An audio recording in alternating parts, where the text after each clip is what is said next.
Assalamualaikum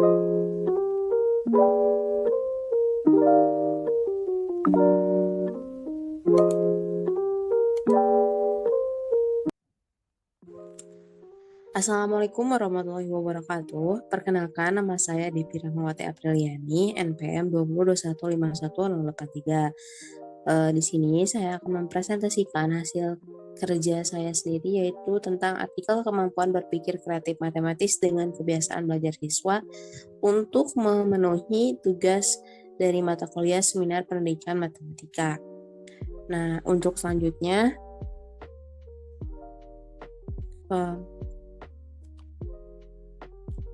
ada yang pertama kita akan membahas tentang ranah kognitif, ontologi, epistemologi, dan aksiologi.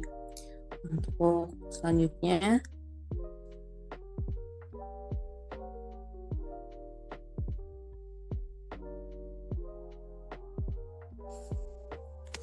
ontologi yaitu apakah? Untuk di dalam ontologi ini sendiri terdapat beberapa pengertian menurut para ahli. Di antaranya menurut Sumartini, yaitu pada tahun 2019, kemampuan berpikir kreatif itu merupakan bentuk lain dari kecerdasan peserta didik. Kecerdasan ini menjadi pemicu terbentuknya pola pikir yang dikajian. Oleh karena itu, upaya pengembangan kemampuan berpikir kreatif peserta didik perlu dilakukan secara kontinu sehingga dapat meningkatkan prestasi akademik di bidangnya. Seseorang dapat berpikir secara konsisten, secara terus-menerus, dan dapat menghasilkan sesuatu yang bisa bermanfaat, maka berarti orang tersebut dapat menunjukkan kemampuannya tentang berpikir kreatif. Untuk selanjutnya, yaitu menurut Salim pada tahun 2002, menyatakan bahwa kemampuan berpikir kreatif adalah kemampuan mencipta, sedangkan kreativitas menurut Campbell adalah suatu ide atau pemikiran manusia yang bersifat inovatif, berdaya guna atau useful, dan dapat dimengerti understandable. Seseorang harus banyak bertanya, banyak belajar, dan berdedikasi tinggi untuk memperoleh kemampuan berpikir kreatif yang tinggi. Nah, untuk yang terakhir yaitu menurut Nasution pada tahun 2013. Kemampuan berpikir kreatif adalah kemampuan yang harus dimiliki oleh peserta didik yang apabila kebiasaan berpikir kreatif berlangsung secara berlanjut, maka secara akumulatif akan tumbuh suatu disposisi terhadap berpikir kreatif. Pendapat tersebut menjelaskan bahwa kebiasaan berpikir kreatif akan berpengaruh pada disposisi atau karakter peserta didik menjadi kreatif. Adapun kreativitas dalam matematika lebih ditekankan pada prosesnya, yaitu proses berpikir kreatif. Oleh karena itu, kreativitas dalam matematika lebih cepat diistilahkan sebagai berpikir kreatif matematis. Maka kemampuan berpikir kreatif dalam matematika mengarah pada kemampuan berpikir kreatif matematis.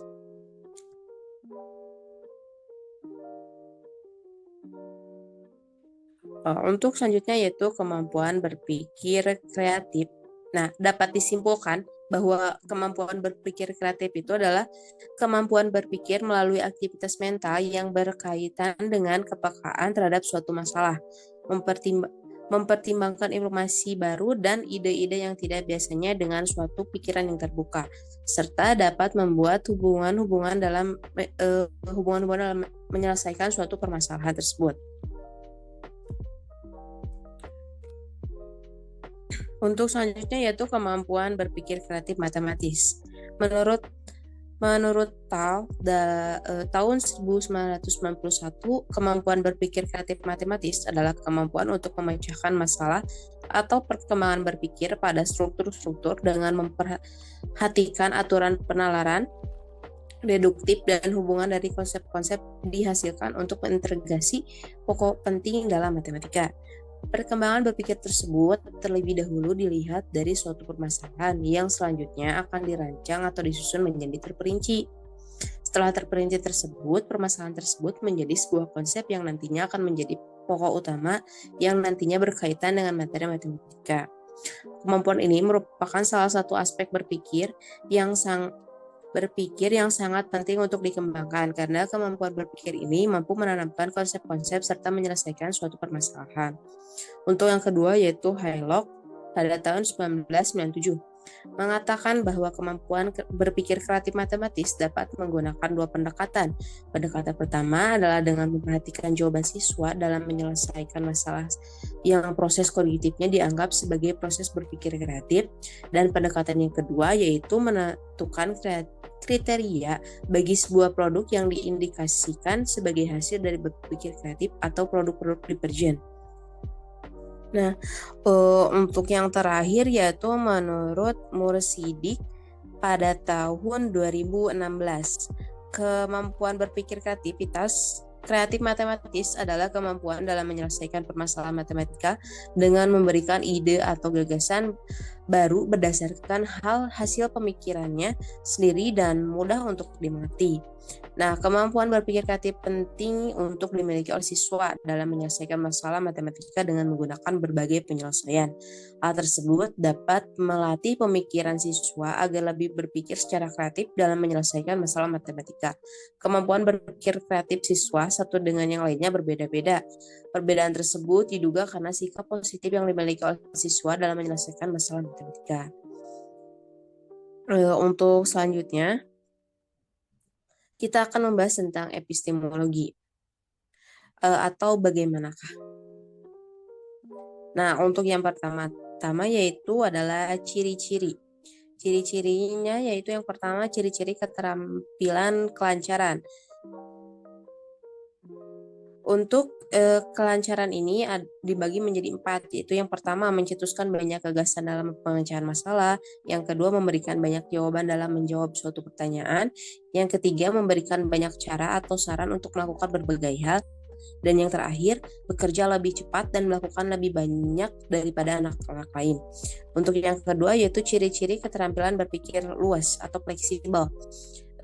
Untuk yang pertama menghasilkan variasi-variasi gagasan, penyelesaian masalah atau jawaban suatu pertanyaan. Yang kedua dapat melihat suatu masalah dari sudut pandang yang berbeda-beda. Yang ketiga menyajikan suatu konsep dengan cara yang berbeda-beda.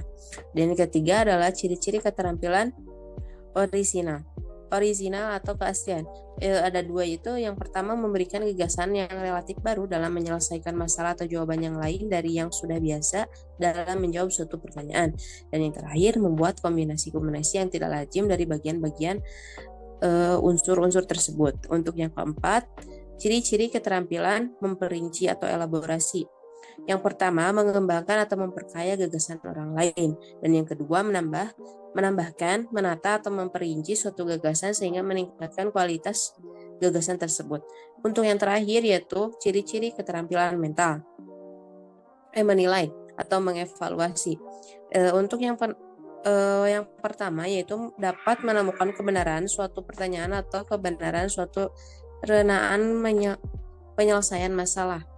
Yang kedua, dapat mencetuskan gagasan penyelesaian suatu masalah dan dapat melaksanakannya dengan benar. Dan yang terakhir, mempunyai alasan yang dapat dipertanggungjawabkan untuk mencapai suatu keputusan.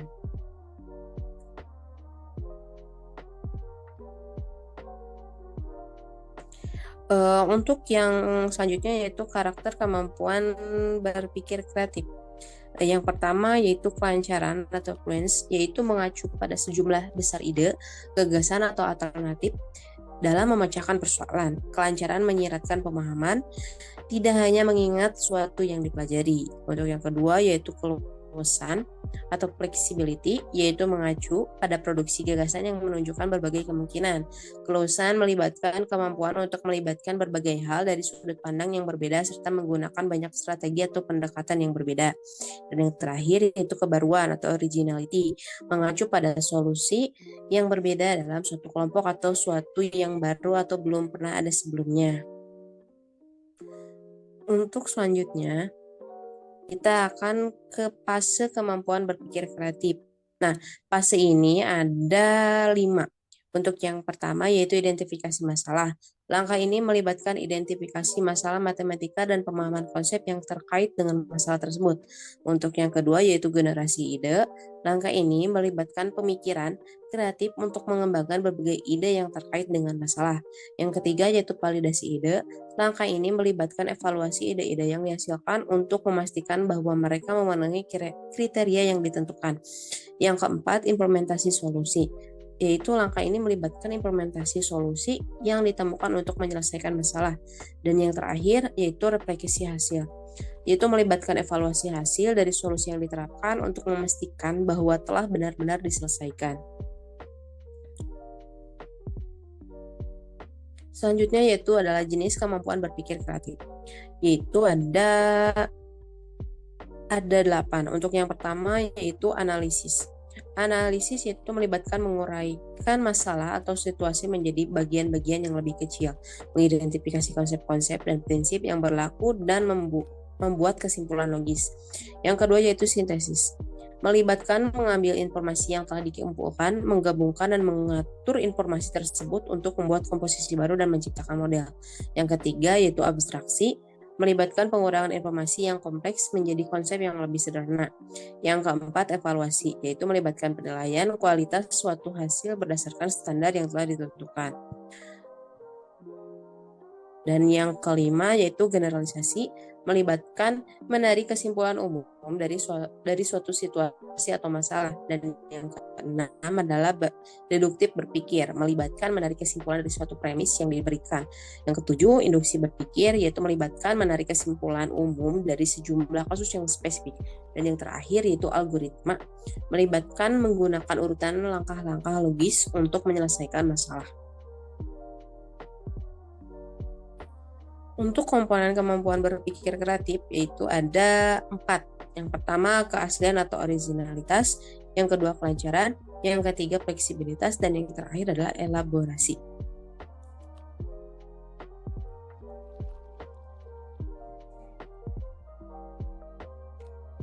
Untuk tahapan kemampuan berpikir kreatif yaitu ada 5 tahapan.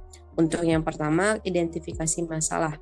Pada tahapan ini, siswa diminta untuk menemukan masalah yang ingin mereka selesaikan melalui pemecahan masalah matematis. Siswa harus mengidentifikasi akar masalah, menganalisa masalah, dan menentukan langkah-langkah yang diperlukan untuk menyelesaikan masalah. Dan yang kedua yaitu penyusunan hipotesis.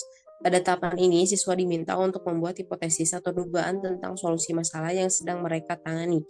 Ini membutuhkan siswa untuk mengidentifikasi variabel yang ada, membuat asumsi, dan menentukan bagaimana variabel tersebut berhubungan dengan satu sama lain. Dan yang ketiga adalah percobaan dan pengumpulan data. Pada tahapan ini, siswa diminta untuk melakukan percobaan dan mengumpulkan data yang relevan.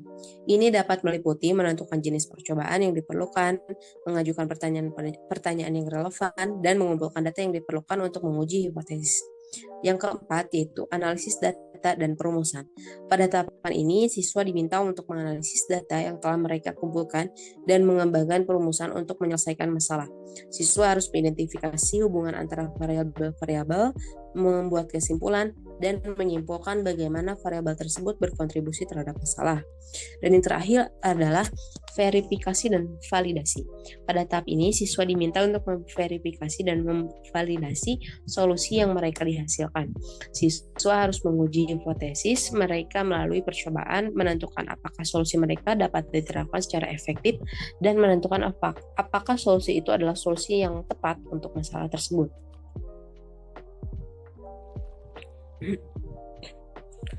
Selanjutnya akan membahas mengenai langkah-langkah.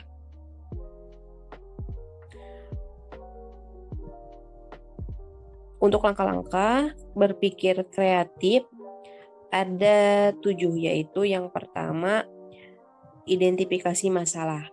Langkah pertama dalam berpikir kreatif matematis adalah mengidentifikasi masalah. Ini berarti bahwa siswa harus memahami masalah yang dihadapi dan mengidentifikasi berbagai faktor yang mempengaruhinya. Yang kedua yaitu kumpulkan data. Langkah berikutnya adalah mengumpulkan data yang relevan dengan masalah yang dihadapi. Ini termasuk mengumpulkan data yang relevan dengan faktor-faktor yang berpengaruh pada masalah. Yang ketiga yaitu analisis data. Setelah data dikumpulkan, siswa harus menganalisis data dan membuat kesimpulan dari data tersebut. Dan yang keempat adalah perumusan hipotesis. Dengan menganalisis data, siswa harus membuat hipotesis yang masalah yang dihadapi. Hipotesis ini adalah dugaan tentang masalah dan akan menjadi dasar bagi solusi masalah. Terus selanjutnya yaitu uji hipotesis. Uji hipotesis adalah setelah membuat hipotesis, siswa harus mengujinya dengan menggunakan berbagai metode atau teknik. Ini termasuk menggunakan teori matematika, simulasi, dan yang lainnya. Untuk yang keenam yaitu perbaikan hipotesis. Melakukan pengujian, siswa harus memeriksa hasilnya dan mengevaluasi hipotesis yang dibuat. Jika hasilnya tidak memuaskan, siswa harus mencari cara untuk memperbaiki hipotesis tersebut. Yang terakhir adalah kesimpulan. Setelah pengujian dan perbaikan hipotesis, siswa harus menyimpulkan keseluruhan proses berpikir kreatif matematis. Ini termasuk menyimpulkan hasil yang diperoleh dan bagaimana hipotesis tersebut dapat memberikan solusi yang efektif terhadap masalah.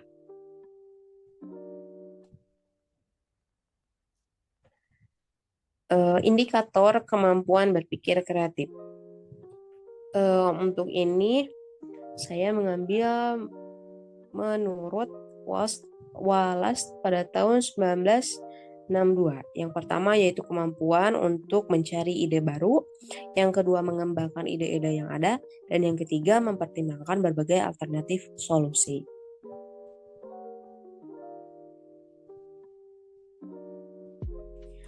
Untuk yang terakhir yaitu aksiologi atau contoh.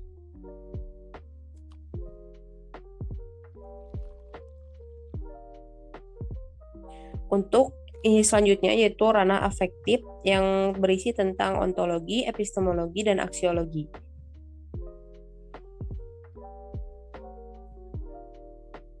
Ontologi yaitu berupa pertanyaan apakah.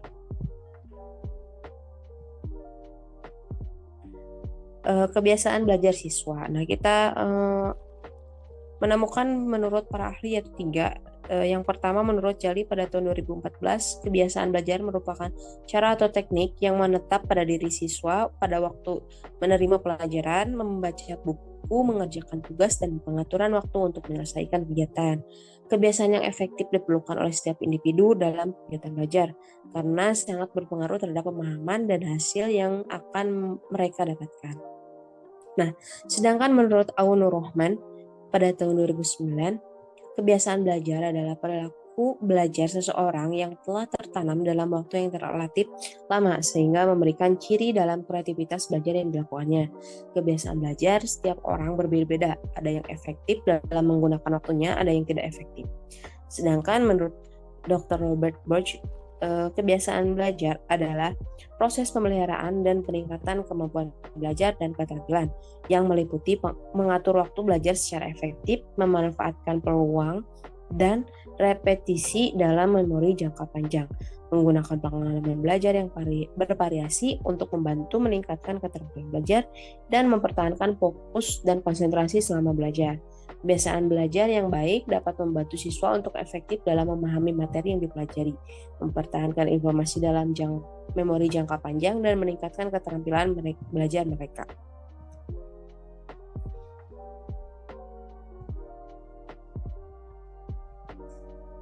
Selanjutnya, kebiasaan belajar siswa.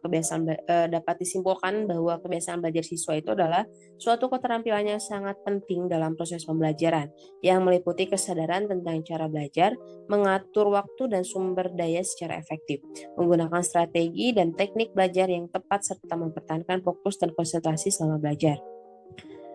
Nah, untuk selanjutnya, berupa epistemologi atau bagaimanakah. Untuk tahapan kebiasaan belajar siswa terbagi menjadi 3, yaitu sebelum belajar, yaitu kegiatan awal yang dalam mendorong terjadinya belajar. Untuk yang kedua yaitu proses belajar, kegiatan yang dialami oleh seseorang tersebut.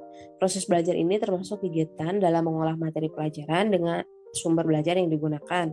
Dan yang terakhir yaitu sesudah belajar, yaitu akan tertuju pada hasil belajar siswa sebagai bentuk umpan balik dari kegiatan belajar yang dilakukan. Selanjutnya akan membahas tentang faktor kebiasaan belajar siswa. Menurut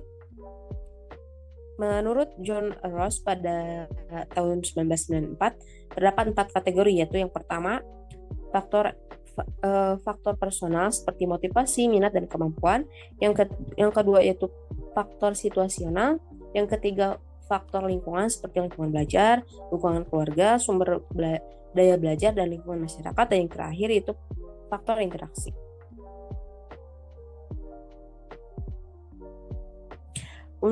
Menurut Prayitno, pada tahun 1999, kebiasaan belajar mempunyai 4 aspek, yaitu yang pertama, cara siswa mengerjakan tugas di sekolah atau delay avoidance. Yang kedua, kebiasaan dalam melaksanakan kegiatan belajar.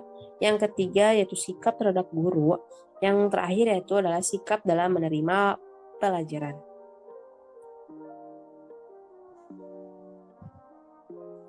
Untuk selanjutnya yaitu indikator kebiasaan belajar siswa.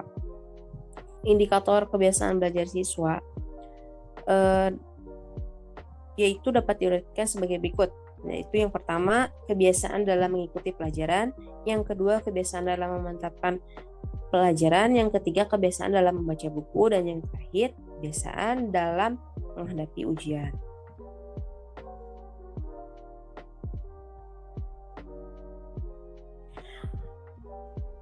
Untuk ini adalah pengembangan kebiasaan belajar siswa. Ada 3, yaitu sebelum belajar, proses belajar, dan sesudah belajar. Untuk selanjutnya kan ada menyusun rencana belajar, yang selanjutnya menyusun jadwal belajar, penggunaan, dan yang terakhir adalah penggunaan waktu belajar.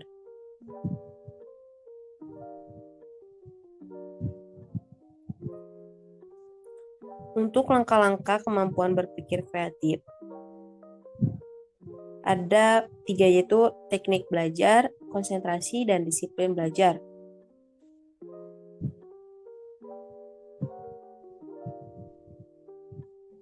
Aksiologi atau contoh.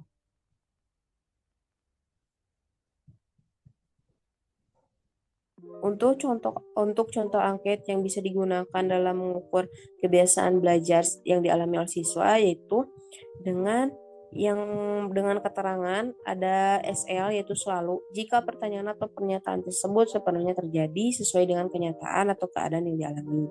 Yang kedua yaitu ada SR, jika pertanyaan atau pernyataan tersebut sebagian besar terjadi sesuai dengan kenyataan atau keadaan yang dialami.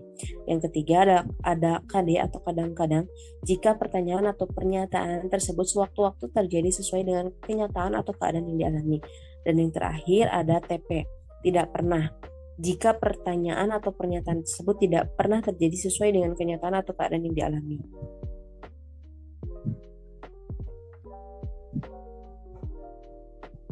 Nah, untuk tabel ini ada berisikan 20 pertanyaan, di mana pertanyaan-pertanyaan tersebut dapat diisi oleh siswa dengan kebiasaan atau yang dialami oleh siswa tersebut.